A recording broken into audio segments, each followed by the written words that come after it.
There's a moment when you realize the people who control everything never had to raise their voice to get it. They don't storm into boardrooms demanding respect. They don't post manifestos on social media. They don't even need to tell you what they want, because somehow, mysteriously, you find yourself doing it anyway. And the strangest part? You think it was your idea. This isn't about manipulation in the way most people understand it. This isn't some cheap parlor trick or surface-level persuasion technique. What I'm talking about runs deeper, operates quieter, and moves through psychological channels most people don't even know exist. The elite minds that shape industries, governments, and entire cultures have mastered something far more sophisticated than force or charisma. They've learned to plant thoughts so subtly that the target believes they originated the idea themselves. You've felt this before, haven't you?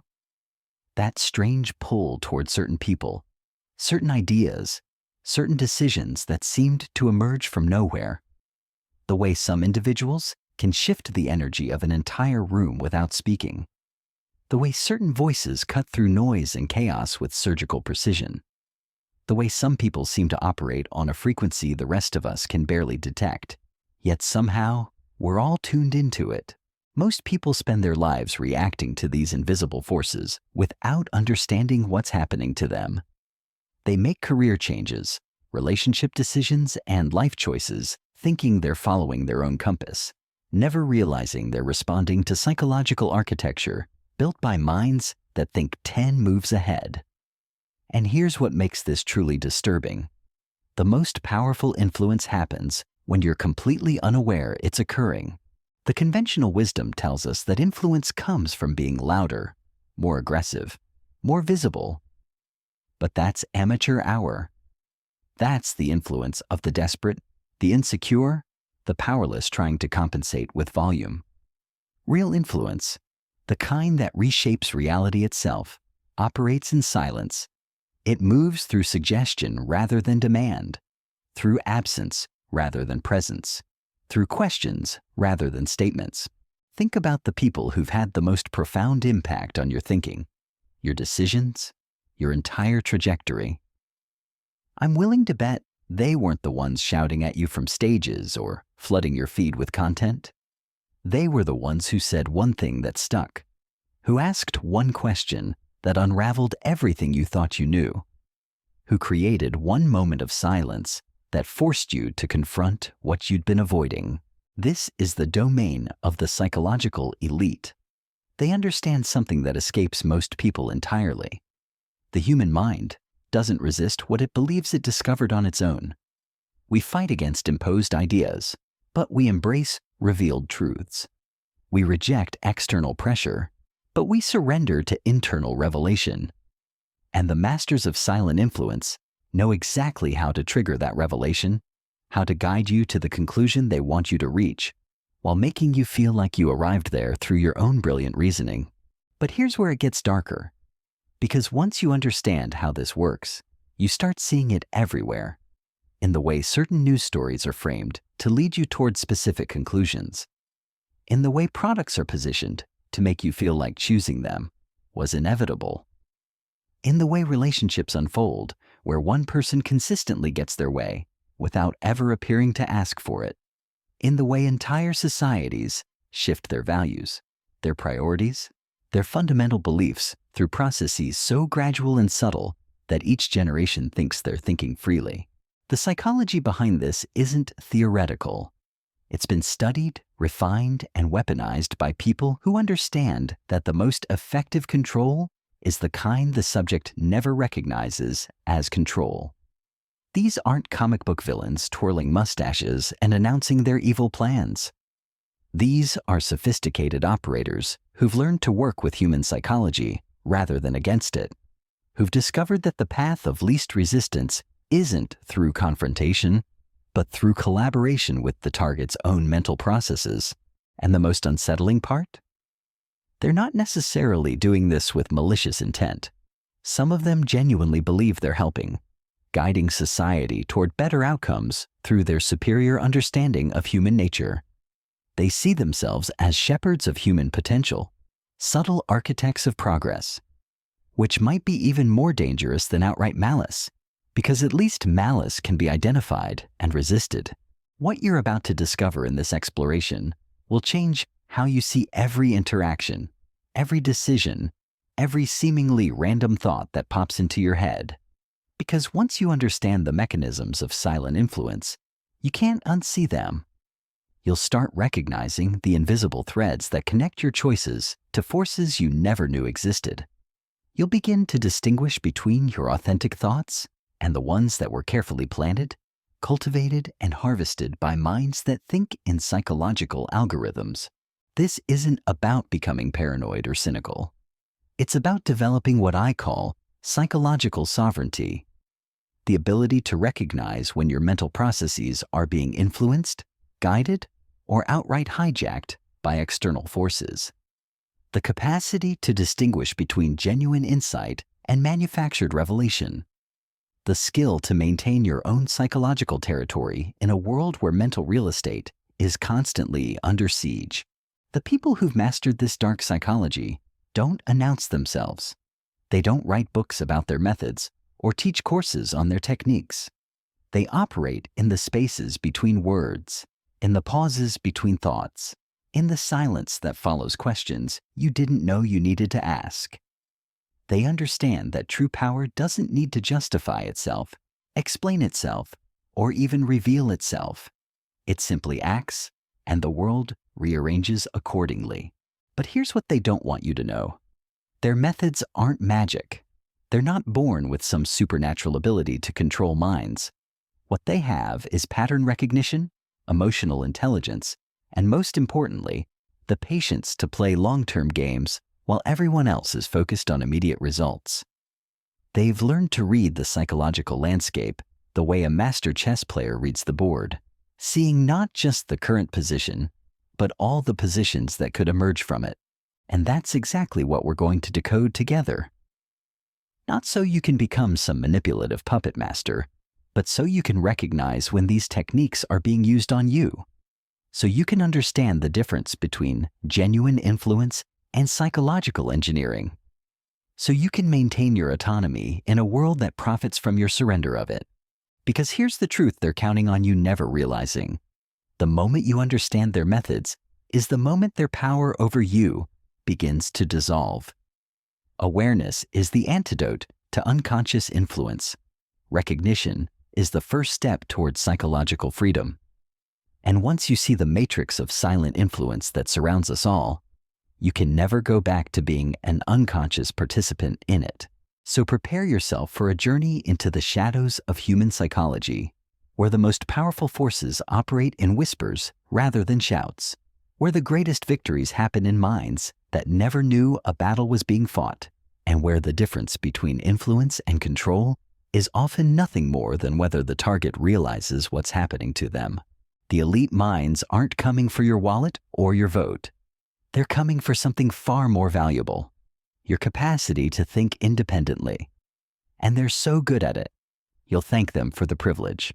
The mechanism starts with something so simple, you'll dismiss it as coincidence.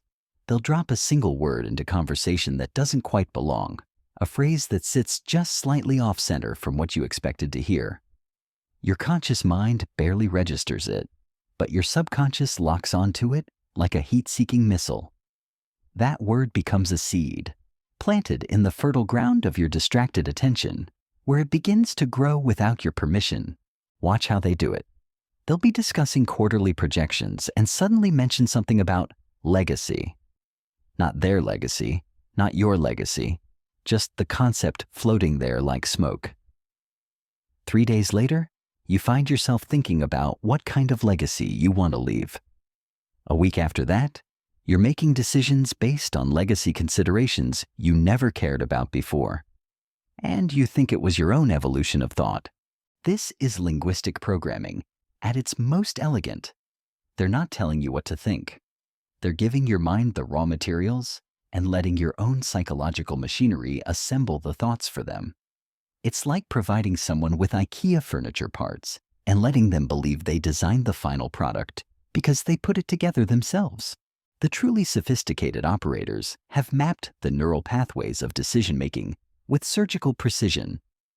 They know that logical arguments hit the prefrontal cortex, where they get analyzed, questioned, and often rejected. But emotional impressions slip directly into the limbic system, where they bypass critical thinking entirely. So they don't present you with data. They create feelings that make certain data seem more compelling. They'll tell you a story about someone who faced a similar decision. Not you, of course, just someone. The story isn't even that remarkable, but it carries an emotional frequency that resonates with your current situation. Your brain starts pattern matching, drawing connections, filling in blanks that were never actually empty. By the end of the story, you're not just hearing about someone else's choice. You're previewing your own future decision, complete with the emotional context that will make it feel inevitable. But here's where the psychology gets truly dark. They've learned to weaponize your own intelligence against you. The smarter you are, the more elaborate the rationalization system your brain will construct to explain decisions that were actually implanted. Your intelligence becomes their accomplice, building logical frameworks around emotional impulses they carefully cultivated. You think you chose that job because of the growth opportunities. You think you ended that relationship because of compatibility issues. You think you moved to that city for better prospects. But if you could rewind and examine the psychological breadcrumbs that led to each decision, you'd find a trail of carefully placed suggestions, strategic questions, and emotional framings that guided you toward conclusions that served someone else's agenda. The masters of this craft understand something most people miss entirely. Resistance isn't their enemy. Resistance is their tool. They know that direct pressure creates pushback, so they create situations where resisting their influence feels like conformity, and following their lead feels like rebellion. They position their desired outcome as the contrarian choice, the path less traveled, the decision that sets you apart from the mindless masses. They'll casually mention how most people would never consider the option they want you to choose, how conventional thinking would dismiss it outright, how safe choices are for those who lack vision. Suddenly, choosing their preferred path becomes an act of independence rather than compliance. You're not following their suggestion. You're blazing your own trail that just happens to lead exactly where they wanted you to go. This psychological jujitsu extends into every domain of influence. They don't convince you to buy their product. They help you discover that you've been settling for inferior alternatives. They don't persuade you to adopt their worldview. They reveal how your current perspective has been limiting your potential. They don't sell you their solution. They guide you to the realization that you've been suffering from a problem you didn't know existed, and their solution is the obvious cure. The timing of these revelations isn't accidental. They've studied the rhythms of human receptivity with scientific precision. They know when your psychological defenses are strongest and when they're weakest. They understand that Monday morning clarity gets overwhelmed by Wednesday complexity and Friday fatigue.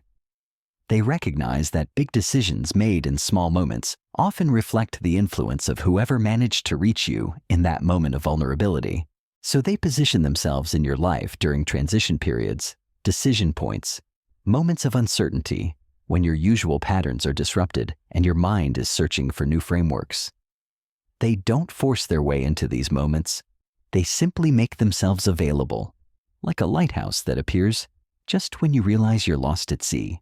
The most chilling aspect of their methodology is how they've learned to use your own values against you. They don't try to change what matters to you. Instead, they redefine what those values look like in practice.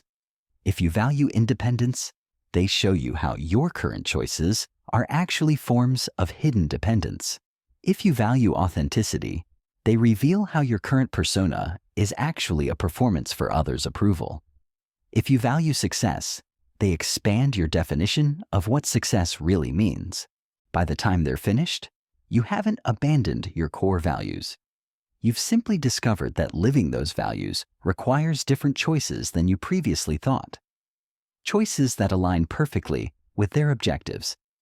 And because these new behaviors feel like expressions of your deepest beliefs, rather than compromises of them, you pursue them with the passion of the converted. This is influence that operates at the identity level, rather than the behavioral level. They're not trying to get you to act differently. They're helping you discover who you really are underneath all the social conditioning and false beliefs. Except the person you discover just happens to be someone whose natural inclinations serve their purposes perfectly. The psychological architecture they've constructed is so elegant that even when you start to see it, you can't be entirely sure whether you're seeing genuine insight or manufactured awareness. Did you really just realize something important about yourself, or did someone engineer that realization? Is this authentic growth or sophisticated programming? And that uncertainty itself becomes another tool in their arsenal, because doubting your own perceptions makes you more reliant on external validation of your thoughts and choices. The final layer of their system is perhaps the most sophisticated of all. They've learned to make you complicit in your own influence. They don't just plant ideas in your mind. They train you to plant ideas in other minds, turning you into an unwitting agent of their psychological agenda without ever explicitly asking you to spread their message. It happens through what they call social proof cascading.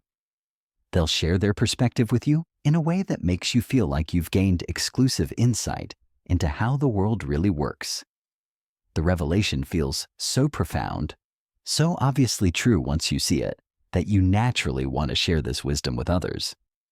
But when you explain it to friends, family, colleagues, you're not just passing along information. You're extending their influence network exponentially. Each person you convince becomes another node in their psychological infrastructure, another voice authentically advocating for perspectives that originated from minds you've never met. The beauty of this system is that every link in the chain genuinely believes they're sharing their own discovered truth. There's no deception, no conscious manipulation at the individual level, just a cascade of authentic advocacy for ideas that were strategically introduced at the source.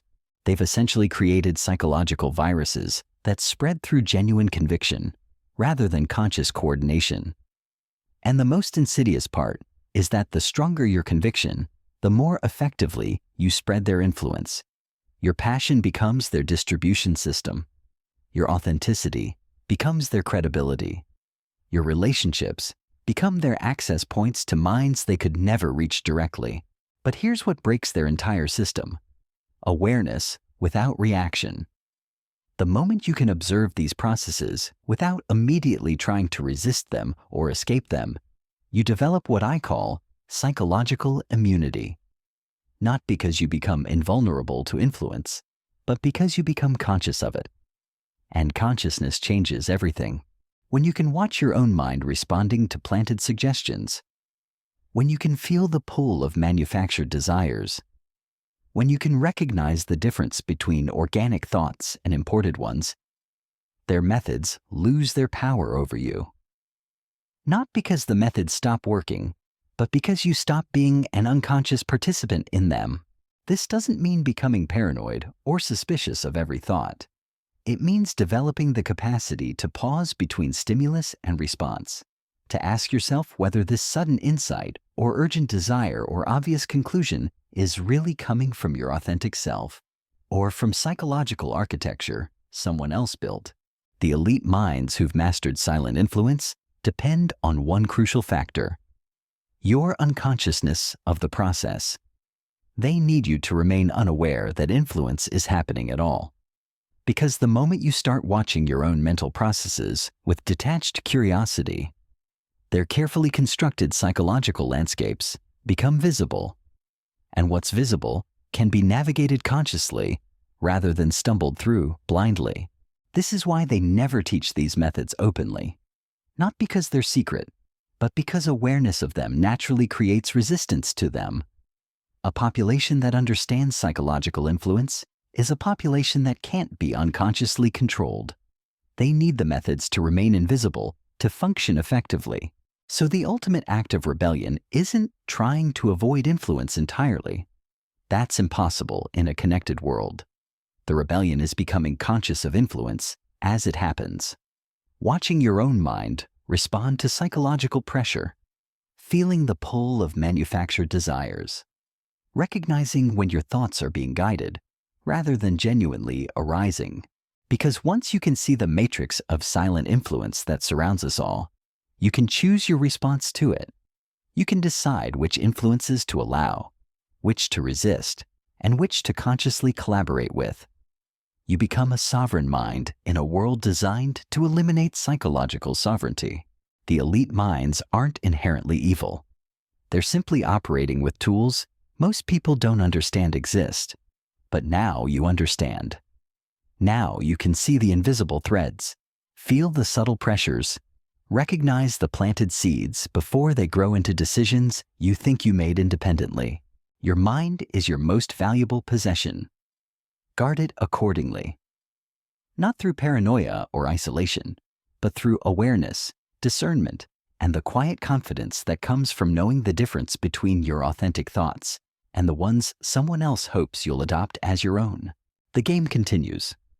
But now you know you're playing.